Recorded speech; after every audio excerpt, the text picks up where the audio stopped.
What is going on, my friends? Matt here. Today we are looking at the CJRB Gobi. I have never done a CJRB review. I've never done an artisan cutlery review either, which is CJRB is artisan's kind of budget line. So we're going to be doing a first for both of these brands since they're essentially the same brand. We're going to be looking at the specs, what I like, what I dislike, and something unique. But first, let's do some size comparisons on the CJRB Gobi. So let's compare it to a classic in the folding knife world, the Rat 1. Similar, just about same blade length, 3.5 inches. But this is a lot heavier. I think the Rat 1's like 5 ounces. This is 3.7 ounces. So a lot heavier on that Rat. But this has kind of a more slim profile. Code 4. That seems to be the standard blade length now. If you want like a full-size knife, right, is about 3.5 inches. So that's a very popular blade length. And there's probably a reason for that. I always liked about a 4-inch blade length if I wanted a full-size pocket knife because I thought it had a little bit more capability and it wasn't really sacrificing too much in the arena of, it being uncarryable. But 3.5 inches seems to be a popular length probably because it's kind of in that, it's legal and a lot more legal in a lot of places. And also because, 3.5 inches is probably just enough to do what you need to.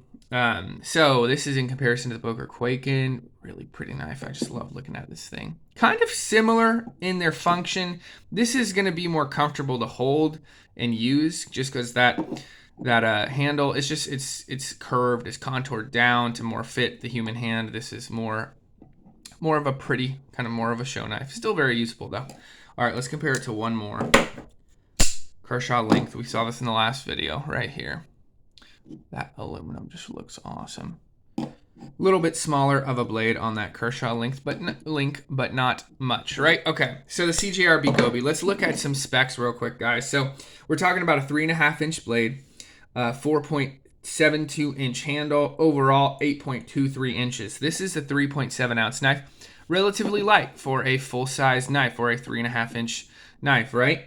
It has a 0.13 inch thick blade, relatively thick, right? You kind of wouldn't expect that thickness on a knife like this. Has an upswept trailing point blade that's almost scimitar-like in the way I see it. The scimitar, I think it's Persian in origin, that sword, but it kind of has a scimitar-like blade. Let me know what this reminds you of. But this is kind of upswept. I'd call it, I guess, a trailing point. That'd be for me what the best phraseology to use for that blade. Has a stonewash finish, as you can see. It has G10 handles, very nice G10. Those look really, really nice. And this is rocking AR RPM 9 steel, which is a steel, as I understand, that has been specifically designed or specifically developed by Artisan Cutlery. Pretty interesting. If you're going to pick one of these up, you're looking at about 30 or 40 to 50 bucks rather. So what do I like? Well, the overall fit and finish on this is pristine, guys. It's very good.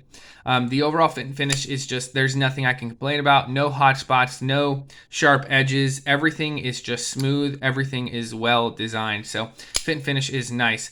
And I really like the overall design on this blade. I think that it has a very interesting kind of curvy, I guess you could say, design to it. When it's closed, it's nice and slim, and it has this nice curved handle, right? Reminds me of Count Dooku's lightsaber handle, right? And then when you open it, it's got this really nice sweeping blade. So I think that the overall design is very, very pretty. It's very nice. You have knives like the Rat 1, and it's not an ugly knife by any means, but there's just nothing about it that's very attractive, right? So I just don't think there's anything that's very good looking on that blade. This is not the case. This looks really nice.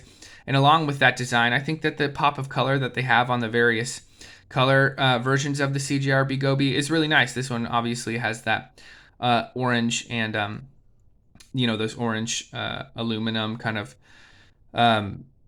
what would you call those? That's a backspacer. Anyway, it has that pop of orange in there.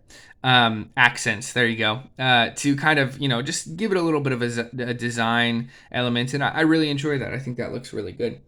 Another thing I really like is this trailing style blade, scimitar style blade. this is a really useful blade, especially for slicing. I've used this quite a bit for, doing food stuff. Why? Because it's more fun. I have kitchen knives. I have cold steel kitchen knives. They're actually really good knives. But this is just really fun to do food prep with. And this slices like a beast. It's nearly full flat ground. You can see that. It almost is a full flat grind, but not quite. I would essentially call this a full flat grind in the way it performs. So it slices very, very nicely. And there's just a ton of belly. I mean, half of this blade is essentially belly. So this food prep's very nice. And you know what? I know it's not meant as this, but I bet this would be a heck of a skinning knife. This just, again, has that belly that you would want, and it's ground almost full flat, so it's just going to slice nicely. So I think that this blade is really, really nice, along with looking good with that stone wash and the design, that trailing point design. I think that, just poked myself a little bit. I think that it looks really good. So blade looks very nice. Another thing I really like is the G10 on this. The G10 is colored very nicely, and again, with those accents, it looks very nice. So G10 colored very nicely, and just about every color that they have, I think, looks nice. Pick the one that you like if this connects with you. So last thing I want to mention is I really like the build quality on this. This goes along with fit and finish, but just what you're getting materials wise for the price, you're getting aluminum, you're getting G10, you're getting these liners, they're skeletonized, right? That's why it's relatively light. AR RPM 9 steel, which is a good steel, and we'll talk about more about that steel later on. But the overall build quality for the price is very good, so I really like that about the CJRB Gobi. All right, let's talk about what I don't like. So the main thing for me that I don't like about this is the lack of jimping. As far as when it comes to the design and its usefulness, I know that that's not, on this knife, and so I shouldn't say, well, I don't like it because it's not on this knife. I'm going to say I don't like it because it seems like a very clear thing that should have been added. Your hand wants to settle right here, and without that jimping, it just doesn't lock you in the way you would want it to, especially if you're going to use this knife outdoors, as a camp knife or something like that, which I think it would work just fine as. That blade's actually very usable. So I really would have liked to have seen jimping right there, just because this G10, there's not much traction to it. There are some knives where you don't really need jimping. I don't have any on table. I wish I did. But because the G10 or the whatever handle material is just it's very grippy. There's a nice texture to it. This doesn't have hardly any texture to it. It's very smooth, which makes it feel nice, and it makes it feel kind of luxurious, but it also doesn't, give you much of a grip in your hand. So I would have liked to have seen jimping, and that's something I don't like about this knife. Another thing I don't like, and this might be just a function of CJRB, it might be a function of the current knife world. This is kind of another one of those Me Too knives. There are a couple of Chinese knife manufacturers who make fantastic knives. Everything I've heard from their customer service is fantastic. They seem like great companies, but they're all producing liner locks with G10 or sometimes micarta.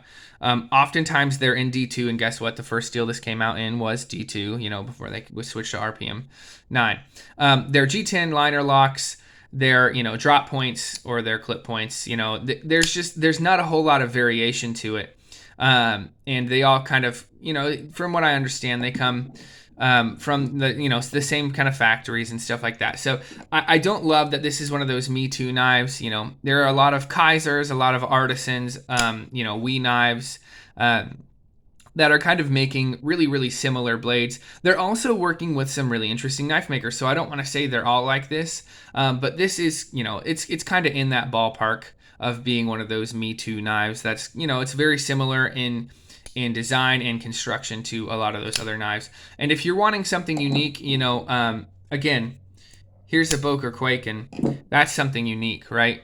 Very unique. Very well designed, interesting design, right? So this might not be that knife that you get. That's that unique knife that you really like showing other people that you own. Okay, so what is unique about this? Well, I really like that this steel. This steel seems to perform very, very well, and I have used this quite a bit, and it's still shaving sharp. Maybe not shaving sharp. It's cut paper sharp, right? Yeah. So, from my understanding, what they wanted to do, what Artisan Cutlery wanted to do when making this steel, was they wanted to produce a steel that had the edge retention of D2 with the rust resistance of 14C28N. That's my understanding. That may or may not be true, but I can tell you it's pretty close on both accounts. This has really good rust resistance. I know this because it's been raining a lot here in Tennessee, and I've carried this outdoors often. Haven't had any rust on it.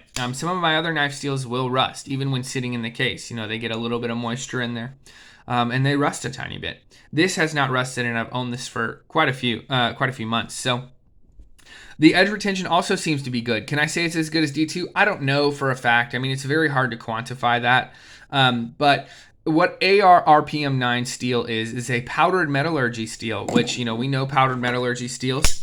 S35 is one. A lot more expensive for a blade in S35. Also, probably just as good rust resistance, but more edge retention and more toughness. So, it's not going to be as good as some of the other steels, but it being on a $40 or $50 knife, I think that's pretty cool. And I think that's very unique that, Artisan said, we want a budget steel, but we want it to perform well. And I really appreciate that that knife company kind of went out and made their own steel. They're like, what, we're going to take it into our own hands.